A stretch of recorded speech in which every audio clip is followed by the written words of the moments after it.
folks, welcome to Nature Inspired Art and Life. I'm Pauline Grace, and this is a bit of a different vlog that I'm putting up. Many of you know that I lost my dad last year, and I haven't really recovered, I don't think, from that massive shock to my emotional system. So yeah, I have really good days and I have really bad days. In fact, I have really good hours and then I have really bad hours, moments.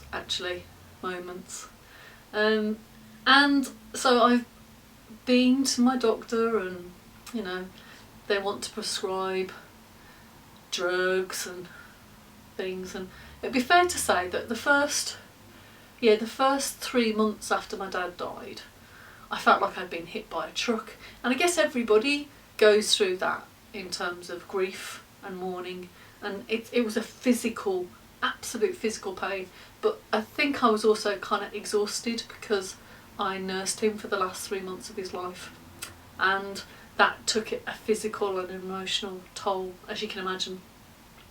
So I've just been speaking to another doctor, and my GP suggested that I had a touch of depression.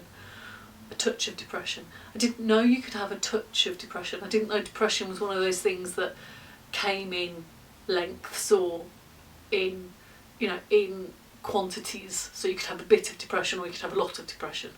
So apparently I've got a touch of depression. I spoke to another doctor yesterday, and they are suggesting that I have something called situational depression. I guess it's quite self-explanatory, isn't it? Situational depression. Although I'd never heard of the term, so this was kind of new to me. I wasn't quite sure what they were talking about. And I've done some research, as you'd expect. You know, can't be in academia and then hear a term that is being given to me, it's been ascribed to me as a thing, without then going to find out what's meant by that term. Suffice to say, I've been offered some more antidepressants, and I'm absolutely not against antidepressants. If they work for you and they help you get through all the shitty situations and life as it is, then I really am happy and pleased for you. But I've tried antidepressants and they made me turn into a zombie, and I'm really not that kind of person. I think, however painful it is, I would rather go through the real depths of despair so that I can then understand when I'm getting better, if that makes any sense. So I've said no to the antidepressants. I'm currently on a waiting list. It's been 3.5-4 months, I guess, since my dad died, and apparently counselling services that are specialised in counselling service for bereaved people, the waiting list is so long. I guess maybe something's going on in the world. Oh yes, a global pandemic, so that's not helping. So I'm doing that. So I'm doing this vlog really to try and kind of explain what's going on with me, why I started the YouTube channel, and what's going to happen from that for me. I couldn't sleep pretty much for the first 3 months after my dad died. It was really bizarre. It was almost like flashbacks to the trauma of looking after him in his last couple of days, and that was really hard. And so I had a really disrupted sleep, even though I was exhausted.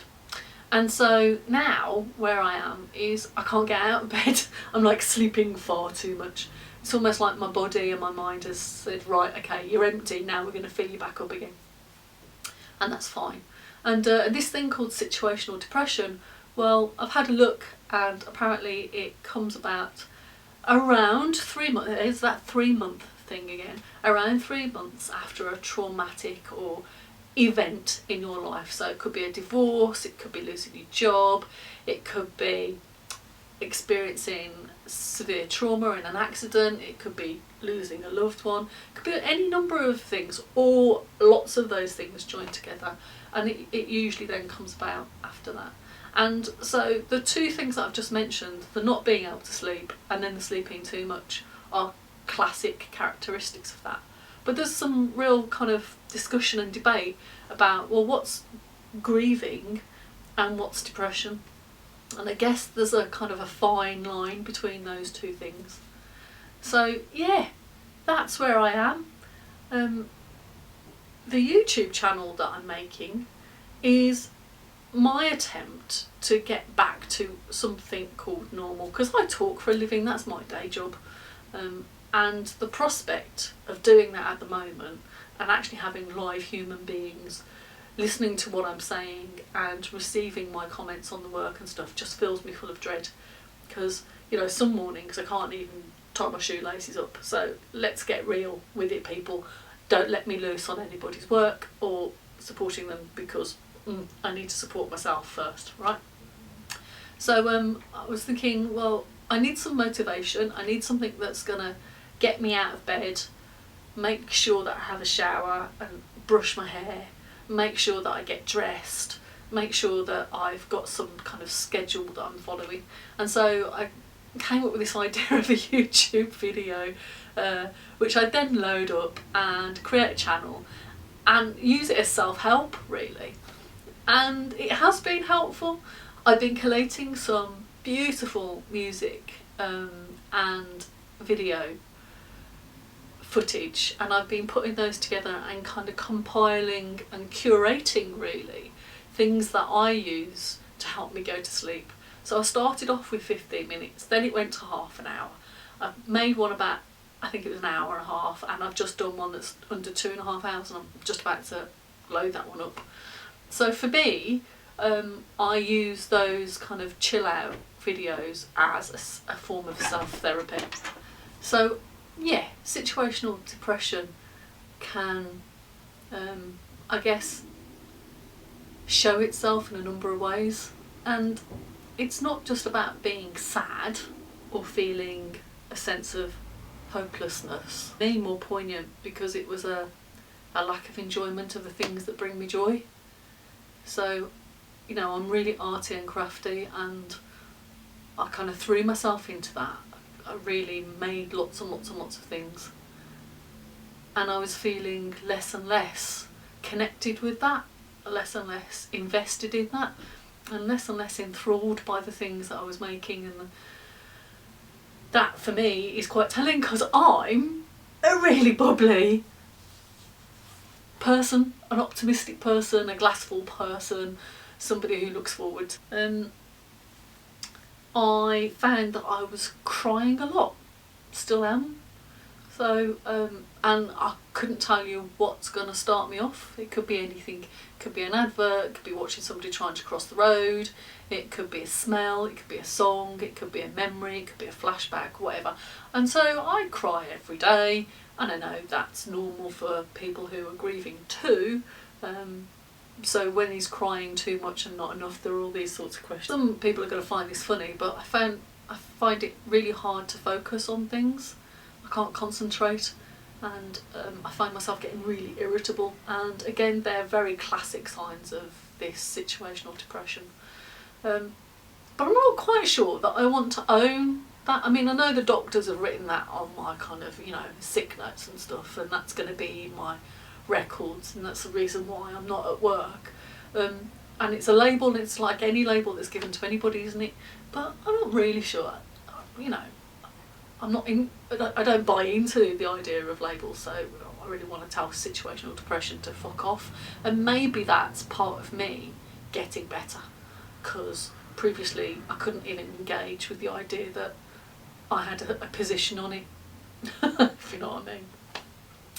So yeah, the YouTube channel for me is about trying to find something to motivate me to get up and do. So sourdough bread has been a huge challenge for me, and back in March of 2020, when the first lockdown happened, I created my own sourdough starter and was baking bread, and then Dad fell ill and I was looking after him all the way through summer, and then obviously, unfortunately, in the autumn he died, and my sourdough bread went out the window because that wasn't important. I was looking after Dad, so my sourdough starter died, so I was surrounded by death. But so I thought, well, I'll start my sourdough kind of bread journey again. And it was quite telling that I did, like I wrote my own instructions down, and I kind of sorted out what it was that I was doing, and I couldn't even get that right. So in one of the videos that I uploaded, I said, your premix sourdough bread, your autolyse stage, just leave that out overnight. And you don't leave it out overnight at all, you only leave it out for an hour. And I was kind of horrified that I'd even forgotten something simple like that. So that, for me, that was quite telling. But I am persevering. There is going to be another video coming up about sourdough bread making and the stages that you go through to make that once you've got your starter. So look out for that, folks. It's also coming up to the end of January, and doctors prescribed outdoor space to me. And you don't have to be Sherlock Holmes to realise that outdoor space is really good for you. It's good for your soul, if you believe in one of those. It's good for your mental health, it's good for your physical health.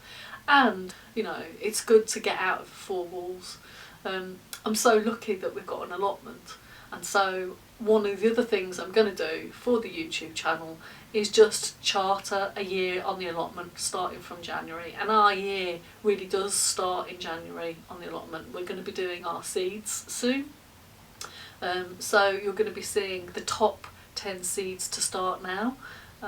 And so watch this space, because there's going to be some builds down the allotment. I've got ideas for kind of an outdoor kitchen sitting area down the allotment, and it's going to be great. But anyway, folks, what I wanted to do was to just create this video, give a bit of explanation about what's going on with me and where I'm going. I am okay, I am getting better day by day, and if my dad was to watch this, he'd go, Gert, just get on with it.